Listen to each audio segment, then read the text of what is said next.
বাগান থেকে গাছ কেটে নেওয়া হচ্ছে ইট ভাটায়। ইট উৎপাদনে কয়লার পরিবর্তে পোড়ানো হচ্ছে কাঠ। দূষিত ধোঁয়া ছড়িয়ে পড়ছে আশপাশের এলাকায়। সরকারি নিয়ম না মেনে চাঁপাইনবাবগঞ্জে লোকালয়ের পাশে নির্মাণ করা হয়েছে ইট ভাটা। ইট তৈরির এসব কারখানার ধোঁয়ায় দূষিত হচ্ছে আশপাশের এলাকার পরিবেশ।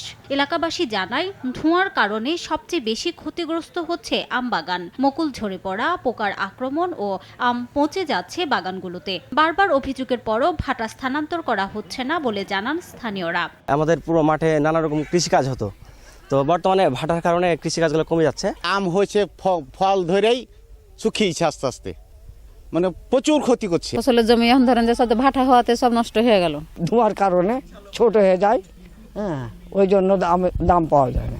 জেলার 1.5 শতাধিক ভাটার মধ্যে পরিবেশ ছাড়পত্র আছে মাত্র 14%। অবৈধ এসব ভাটার বিরুদ্ধে ব্যবস্থা নেওয়ার আশ্বাস সংশ্লিষ্ট বিভাগগুলোর।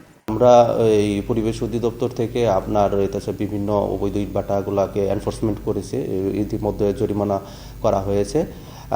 এছাড়া জেলা প্রশাসনের সাথে আমরা যোগাযোগ রক্ষা করতেছি মোবাইল কোর্টের মাধ্যমে, তাদের আইনানুগ ব্যবস্থা নেওয়ার জন্য।